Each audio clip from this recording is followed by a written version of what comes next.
ਵਾਹਿਗੁਰੂ ਜੀ ਕਾ ਖਾਲਸਾ ਵਾਹਿਗੁਰੂ ਜੀ ਕੀ ਫਤਿਹ।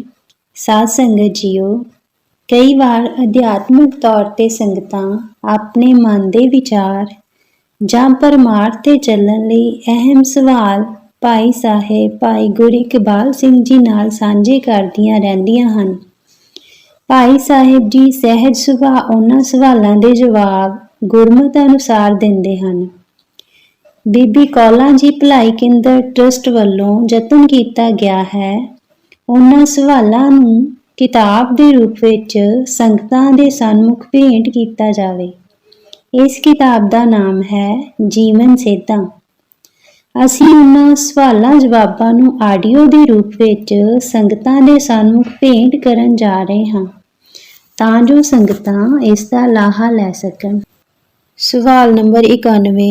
ਸਤਿਕਾਰਯੋਗ ਵੀਰ ਜੀ, ਕਈ ਪ੍ਰਚਾਰਕ ਇਹ ਪ੍ਰਚਾਰ ਕਰਦੇ ਹਨ ਕਿ ਜ਼ਿਆਦਾ ਗੁਰਬਾਣੀ ਪੜ੍ਹਨ ਦੀ ਲੋੜ ਨਹੀਂ ਅਤੇ ਨਾ ਹੀ ਪਾਠਾਂ ਦੀ ਗਿਣਤੀ ਕਰਨੀ ਚਾਹੀਦੀ ਹੈ। ਇਸ ਕਰਕੇ ਮਨ ਦੁਚਿੱਤੀ 'ਚ ਆ ਜਾਂਦਾ ਹੈ। ਆਪ ਜੀ ਕੋਈ ਸੇਧ ਦਿਓ। ਜਵਾਬ: ਜਦ ਮਨ ਦੁਚਿੱਤੀ 'ਚ ਆ ਜਾਵੇ ਤਾਂ ਸਿੱਖ ਨੇ ਦੋ ਜਗ੍ਹਾ ਤੋਂ ਰਸਤਾ ਲੈਣਾ ਹੈ। ਇੱਕ ਹਨ ਧੰਨ ਧੰਨ ਸ੍ਰੀ ਗੁਰੂ ਗ੍ਰੰਥ ਸਾਹਿਬ ਜੀ ਮਹਾਰਾਜ ਅਤੇ ਦੂਸਰਾ ਹੈ ਗੁਰ ਇਤਿਹਾਸ। ਜਦੋਂ ਕੋਈ ਇਹ ਕਹੇ ਕਿ ਜ਼ਿਆਦਾ ਬਾਣੀ ਪੜ੍ਹਨ ਦੀ ਲੋੜ ਨਹੀਂ ਤਾਂ ਇਸ ਬਾਰੇ ਧੰਨ ਧੰਨ ਸ੍ਰੀ ਗੁਰੂ ਅਮਰਦਾਸ ਜੀ ਮਹਾਰਾਜ ਜੀ ਦੀ ਇਹ ਪੰਕਤੀ ਸਾਹਮਣੇ ਰੱਖਿਆ ਕਰੋ। ਕਹਿ ਨਾਨਕ ਸਦਾ ਗਾਵੋ ਇਹ ਸੱਚੀ ਬਾਣੀ। ਸ੍ਰੀ ਗੁਰੂ ਅਰਜਨ ਦੇਵ ਜੀ ਮਹਾਰਾਜ ਜੀ ਵੀ ਫੁਰਮਾਨ ਕਰਦੇ ਹਨ, ਆਇਓ ਸੁਣਨ ਪੜ੍ਹਨ ਕੋ ਬਾਣੀ। ਇਸ ਤੋਂ ਇਲਾਵਾ ਜੇ ਅਸੀਂ ਗੁਰ ਇਤਿਹਾਸ ਵੱਲ ਨਿਗਾਹ ਮਾਰੀਏ ਤਾਂ ਸਾਨੂੰ ਪਤਾ ਲੱਗਦਾ ਹੈ ਕਿ ਧੰਨ ਧੰਨ ਬਾਬਾ ਦੀਪ ਸਿੰਘ ਜੀ ਦਾ 101 ਪਾਠ ਰੋਜ਼ਾਨਾ ਜਪਜੀ ਸਾਹਿਬ ਜੀ ਦਾ ਨੇਮ ਸੀ।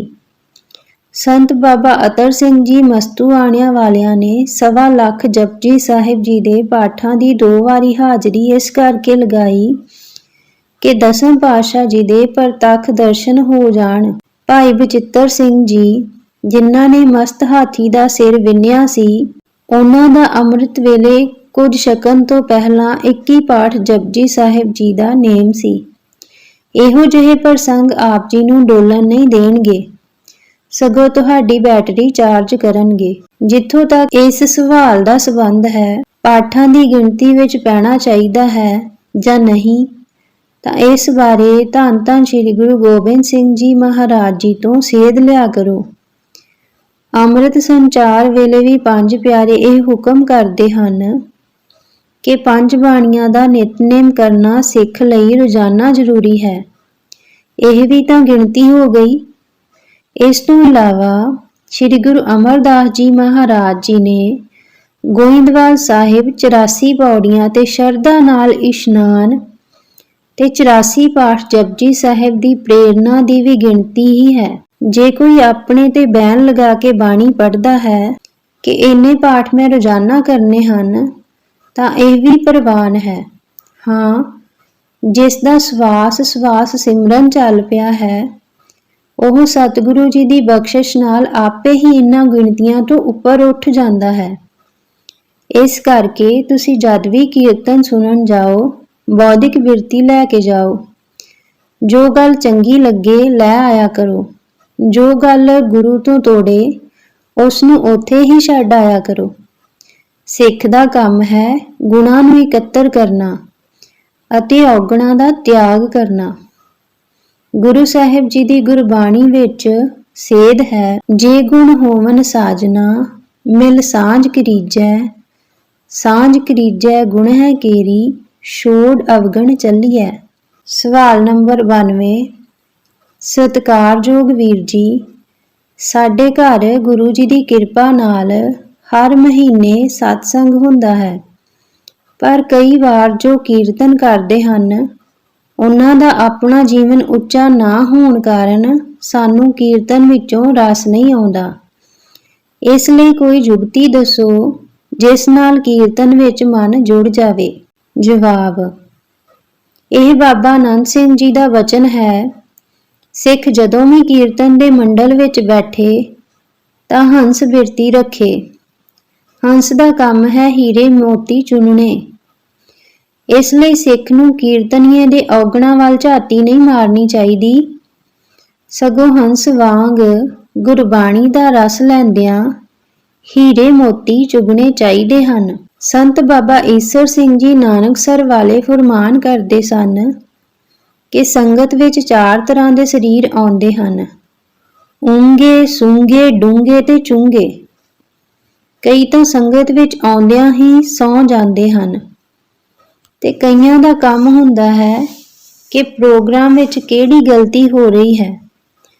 ਪਰ ਜਿਹੜੇ ਡੂੰਘੇ ਦੀ ਲਾਈਨ ਵਿੱਚ ਆਉਂਦੇ ਹਨ, ਉਹ ਕੀਰਤਨ ਸਰਵਣ ਕਰਦਿਆਂ ਹਰ ਪੰਕਤੀ ਦੀ ਡੂੰਘਾਈ ਵਿੱਚ ਜਾਂਦੇ ਹਨ। ਤੇ ਇੱਕ ਅਵਸਥਾ ਹੈ ਸਭ ਤੋਂ ਉੱਪਰ, ਉਹ ਹੈ ਚੁੰਗੇ। ਇਸ ਅਵਸਥਾ ਦੇ ਜਗਿਆਸੂ ਕੀਰਤਨ ਦੀ ਹਰ ਪੰਕਤੀ ਵਿੱਚੋਂ ਰਸ ਚੁੰਘਦੇ ਹਨ। ਇਸ ਲਈ ਸਿੱਖ ਨੂੰ ਡੂੰਘੇ ਜਾਂ ਚੁੰਗੇ ਦੀ ਕਤਾਰ ਵਿੱਚ ਆਉਣਾ ਚਾਹੀਦਾ ਹੈ। ਸਵਾਲ ਨੰਬਰ 93। ਸਤਿਕਾਰਯੋਗ ਵੀਰ ਜੀ, ਪਰਮਾਰਥ ਦੀ ਪੜ੍ਹਾਈ ਜੋ ਇਸ ਜੀਵਨ ਵਿੱਚ ਅਸੀਂ ਕੀਤੀ ਹੈ, ਕੀ ਮਰਨ ਦੇ ਨਾਲ ਖਤਮ ਹੋ ਜਾਂਦੀ ਹੈ?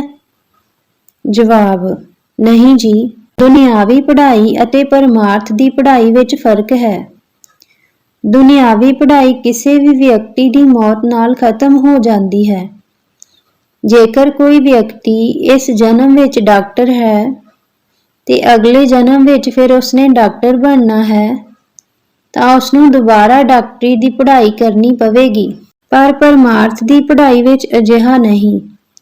ਜਿੰਨੀਆਂ ਪੌੜੀਆਂ ਕੋਈ ਜਗਿਆਸੂ ਇਸ ਜਨਮ ਵਿੱਚ ਚੜ੍ਹ ਚੁੱਕਾ ਹੈ, ਉਸ ਨੂੰ ਅਗਲੇ ਜਨਮ ਵਿੱਚ ਇਹ ਪੌੜੀਆਂ ਤਿਆਰ ਮਿਲਣਗੀਆਂ। ਦਾਸ ਆਪਣੇ ਜੀਵਨ ਦਾ ਇੱਕ ਹੋਰ ਦ੍ਰਿਸ਼ਟਾਂਤ ਦੇਣਾ ਚਾਹੁੰਦਾ ਹੈ। ਦਾਸ ਕਿਸੇ ਪ੍ਰੋਗਰਾਮ ਦੀ ਸਮਾਪਤੀ ਉਪਰੰਤ ਪੰਗਤ ਵਿੱਚ ਬੈਠ ਕੇ ਲੰਗਰ ਛਕ ਰਿਹਾ ਸੀ ਤੇ ਇੱਕ 12 ਕੁ ਸਾਲਾਂ ਦਾ ਬੱਚਾ ਬੜੇ ਸਹਿਜ ਅਤੇ ਸੰਤੋਖ ਨਾਲ ਵਾਹਿਗੁਰੂ ਜਪਦਿਆਂ ਲੰਗਰ ਵਰਤਾ ਰਿਹਾ ਸੀ।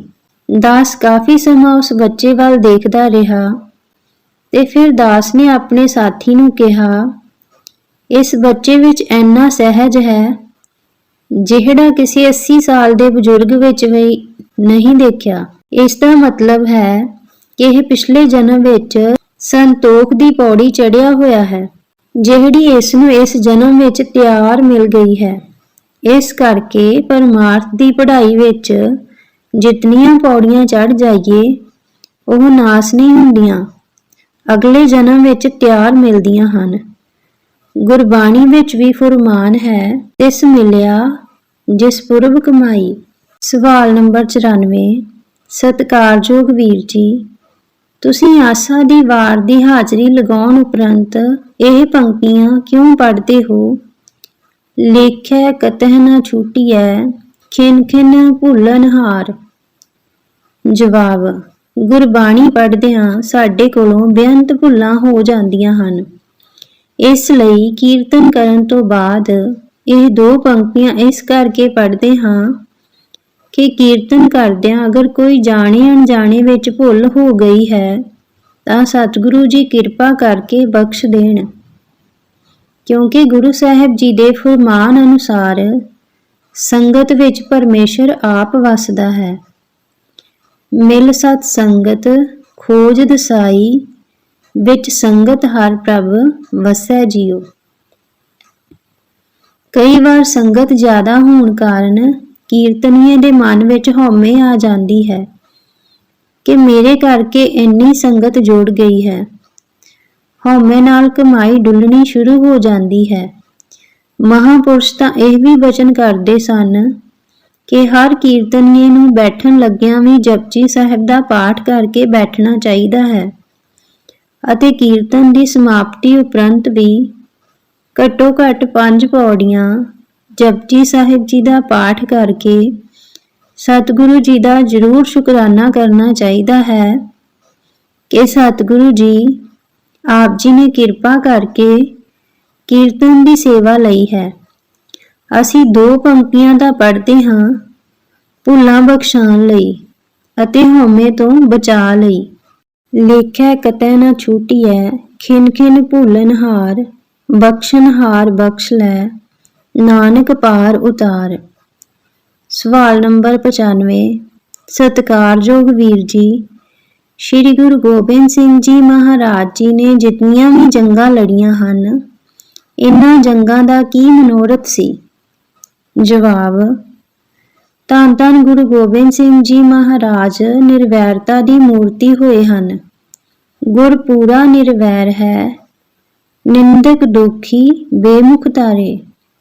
ਸਤਿਗੁਰੂ ਜੀ ਨੇ ਜਿੰਨੀਆਂ ਵੀ ਜੰਗਾਂ ਲੜੀਆਂ, ਉਹਨਾਂ ਦੀ ਸ਼ੁਰੂਆਤ ਆਪ ਨਹੀਂ ਕੀਤੀ, ਸਗੋਂ ਦੂਜੇ ਵੱਲੋਂ ਕੋਈ ਵਾਰ ਆਇਆ ਹੈ ਤੇ ਉਸ ਨੂੰ ਰੋਕਿਆ ਹੈ। ਇੰਨੀ ਨਿਰਵੈਰਤਾ ਕਿ ਜਿੰਨੀਆਂ ਵੀ ਜੰਗਾਂ ਲੜੀਆਂ, ਕਿਸੇ ਮਸੀਤ, ਕਿਸੇ ਗਿਰਜਾ ਘਰ, ਕਿਸੇ ਮੰਦਰ ਦੀ ਬੇਅਦਬੀ ਨਹੀਂ ਹੋਣ ਦਿੱਤੀ, ਕਿਉਂਕਿ ਸਤਿਗੁਰੂ ਜੀ ਦਾ ਕਿਸੇ ਧਰਮ ਨਾਲ ਵੈਰ ਨਹੀਂ ਸੀ। ਜਿਸ ਦਿਨ ਗੁਰੂ ਗੋਬਿੰਦ ਸਿੰਘ ਜੀ ਮਹਾਰਾਜ ਜੀ ਨੂੰ ਸਮਝ ਲਵਾਂਗੇ, ਪਛਾਣ ਲਵਾਂਗੇ, ਹਰ ਜਨਮ ਕਹਾਂਗੇ ਕਿ ਤੇਰੀ ਸਿੱਖੀ ਦੇ ਘਰ ਜਨਮ ਮਿਲੇ।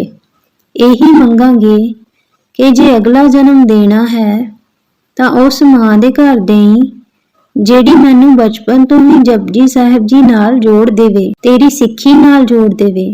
ਹੋਵੇ ਜੰਗ ਦਾ ਮੈਦਾਨ, ਜਿਸ ਵਿੱਚ ਜੋ ਕੁਝ ਹੋ ਜਾਵੇ ਉਹ ਜਾਇਜ਼ ਹੈ, ਪਰ ਸ਼੍ਰੀ ਗੁਰੂ ਗੋਬਿੰਦ ਸਿੰਘ ਜੀ ਮਹਾਰਾਜ ਜੀ ਨੂੰ ਪੜ੍ਹੋ।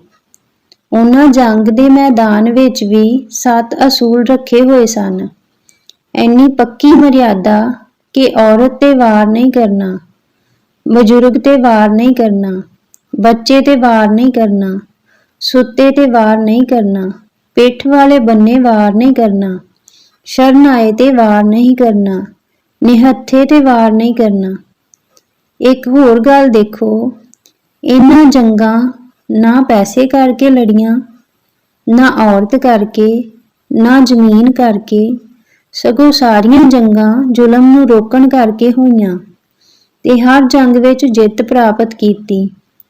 ਹੱਦ ਤਾਂ ਇਸ ਗੱਲ ਦੀ ਹੈ ਕਿ ਜੰਗ ਦੇ ਸਮੇਂ ਵੀ ਸਤਿਗੁਰੂ ਜੀ ਨੇ ਕਿਸੇ ਦੁਸ਼ਮਣ ਦੀ ਔਰਤ ਦੀ ਵੀ ਪੱਤ ਰੋਲਣ ਨਹੀਂ ਦਿੱਤੀ, ਸਗੋਂ ਔਰਤ ਦਾ ਮਾਣ ਕਰਨਾ ਸਿਖਾਇਆ।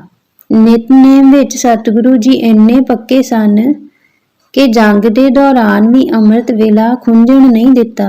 ਹੋਰ ਤਾਂ ਹੋਰ, ਭਾਈ ਕਨ੍ਹਈਆ ਜੀ ਦੀਆਂ ਸਾਖੀਆਂ ਅਸੀਂ ਆਮ ਪੜ੍ਹਦੇ ਹਾਂ, ਜਿਸ ਤੋਂ ਸਪਸ਼ਟ ਹੁੰਦਾ ਹੈ ਕਿ ਸਤਿਗੁਰੂ ਜੀ ਇੰਨੀ ਨਿਰਵੈਰਤਾ ਦੀ ਮੂਰਤ ਸਨ ਕਿ ਭਾਈ ਸਾਹਿਬ ਵੱਲੋਂ ਦੁਸ਼ਮਣਾਂ ਨੂੰ ਪਾਣੀ ਪਿਲਾਉਣ ਤੇ ਨਾ ਕੇਵਲ ਉਹਨਾਂ ਨੂੰ ਅਸੀਸਾਂ ਦਿੱਤੀਆਂ, ਬਲਕਿ ਮਲਮ ਪੱਟੀ ਵੀ ਹੱਥ ਫੜਾਉਂਦਿਆਂ ਕਿਹਾ ਕਿ ਇਹ ਵੀ ਜ਼ਖਮੀਆਂ ਤੇ ਲਗਾ ਦਿਆ ਕਰੋ।